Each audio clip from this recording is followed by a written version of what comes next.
Hi everyone. ಈಗ ನಾವು 51 into 3 digit ಇವನ್ numbers ಇದ್ದಾಗ ಯಾವ ಥರ ಈಸಿಯಾಗಿ ಮಲ್ಟಿಪ್ಲಿಕೇಶನ್ ಮಾಡ್ಬೋದು ಅನ್ನೋದನ್ನು ತಿಳಿದುಕೊಳ್ಳೋಣ. ಇಲ್ಲಿ 3 ಡಿಜಿಟ್ ನಾವು ಆಗಲೇ ಹಿಂದಿನ ಒಂದು ವಿಡಿಯೋದಲ್ಲಿ ನಾವು 51 ಇಂಟು 2 ಡಿಜಿಟ್ ಇವನ್ ನಂಬರ್ ಆಗಿರೋದಕ್ಕೆ ಮಲ್ಟಿಪ್ಲಿಕೇಶನ್ ಮಾಡಿದ್ದೀವಿ.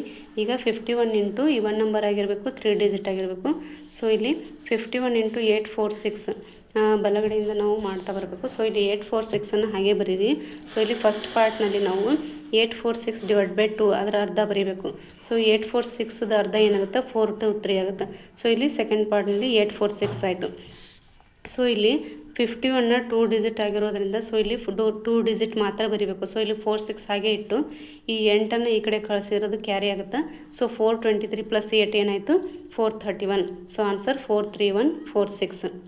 ಅದೇ ರೀತಿಯಾಗಿ ಇಲ್ಲಿ 51 ಇಂಟು 246 ಫಸ್ಟ್ ಪಾರ್ಟ್ನಿಂದ ಸ್ಟಾರ್ಟ್ ಮಾಡೋದಾದರೆ ಫಸ್ಟ್ 246 ಡಿವೈಡ್ ಬೈ 2 ಮಾಡಿರಿ, ಅದು 1 2 3 ಬರುತ್ತೆ. ನೆಕ್ಸ್ಟ್ 246 ಆ್ಯಸ್ ಇಟ್ ಈಸ್ ಹಾಗೆ ಬರೀರಿ.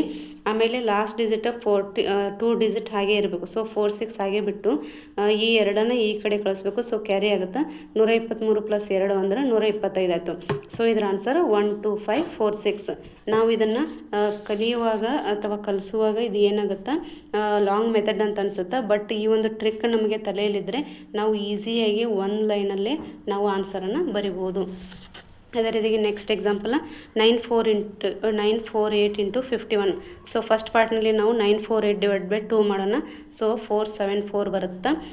ನೆಕ್ಸ್ಟ್ ಪಾರ್ಟಲ್ಲಿ 948 ಇದ್ದಿದ್ದು ಆ್ಯಸ್ ಇಟ್ ಈಸ್ ಹಾಗೆ ಬರೀಬೇಕು.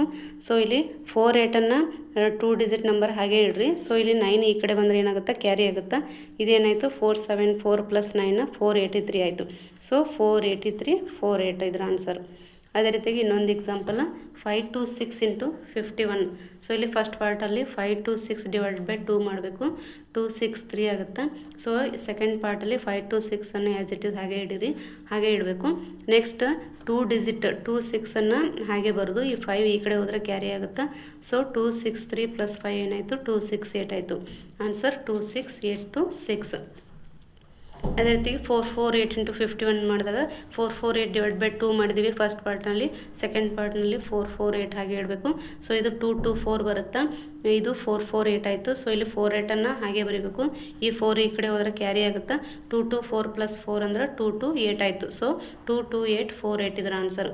ಸೊ ಅದೇ ರೀತಿಯಾಗಿ ನೀವು ಕೂಡ ಮಾಡಿ 288 ಇಂಟು 51 ಏನಾಗುತ್ತೆ ಅನ್ನೋದನ್ನು ನೀವು ಕಮೆಂಟ್ ಮಾಡಿ ನನಗೆ ಹೇಳಿ. Thank you.